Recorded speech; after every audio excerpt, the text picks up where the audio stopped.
দুই ঝিলিক সিরিয়ালে কি এবার দেবা আর আখি কাছাকাছি আসবে? হ্যাঁ ভিউয়ার্স, দুই ঝিলিক গল্পে কিন্তু সিরিয়ালটিতে কিন্তু খুব ধামাকাদার এপিসোড চলছে। দুই ঝিলিক গল্পে আপনারা দেখতে পারবেন বেচারা পিয়ারকে প্রথমে তাকে ঝিলিক ঝাড় দিল, তারপর অনিমেষ বাবু নিল ক্লাস। একসাথে বাপ বেটি মিলে যে পিয়ারকে ঝাড় দিবে সেটা বোধহয় পিয়ারকে কল্পনাও করতে পারেনি। মানে প্রথমে তাকে আখি ঝিলিক ঝাড় দিল, যদিও পিয়ারকে ভেবেছিল ঝাড় দেওয়ার বদলে হয়তো সই টই করে দেবে আখি, কিন্তু সে ঘুরে বালি। মানে প্রথমে ঝাড় দিয়ে শুরু হলেও পরে সেটা ধমকিতে পরিণত হয়ে যায়। এরপর ঝিলিক চলে গেল, তারপর আর কি অনিমেষ রয়ের কাহিনী শুরু।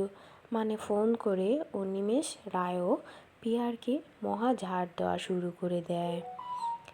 আর অন্যদিকে কি হচ্ছে জানেন, দেবা আর আখির মানে মহা রোমান্স কাহিনী শুরু হতে যাচ্ছে।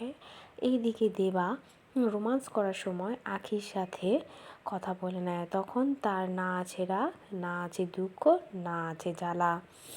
কিন্তু যখনই একবার তার রোমান্স শেষ হয়ে যায় তখনই এসে হাজির হয় বিশ্বের সমস্ত রাগ, দুঃখ ও জ্বালা। তবে হ্যাঁ, এই দুঃখ জ্বালা যে আর বেশি দিন থাকবে না সেটা অবশ্য এখান থেকেই বলা যায়, কারণ যেহেতু তারা দুজনেই কাছে এসেছে। তারপর অনিমেষ রয় যেভাবে পিয়ারকে আজকে ধমকালো, আমি শিওর এরপর থেকে পিয়ারকে চোখে সর্ষে ফুল দেখা শুরু করবে। তবে হ্যাঁ, সাথে সে এবার অনিমেষ রায়কে খোঁজারও কিন্তু চেষ্টা করবে। তো এখন এটাই দেখার অনিমেষ এভাবে কতদিন পিয়ারকে থেকে নিজেকে লুকিয়ে রাখতে পারে। আপনাদের কি মনে হচ্ছে অনিমেষ রায় আর কতদিন নিজেকে লুকিয়ে লুকিয়ে পিয়ারকে 12টা বাজাবে? অবশ্যই কমেন্ট বক্সে জানাবেন।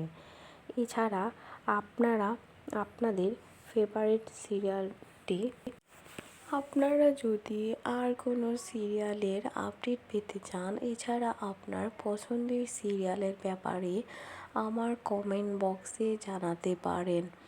আমি আপনাদেরকে প্রতিদিন এপিসোড দেখে এখানে শর্টে রিভিউ দিয়ে দেব। আপনাদের যাদের সময় নেই তারা আপনারা আমার ভিডিও দেখতে পারেন। এছাড়া আপনাদের ভালো লাগলে আমার চ্যানেলটি অবশ্যই সাবস্ক্রাইব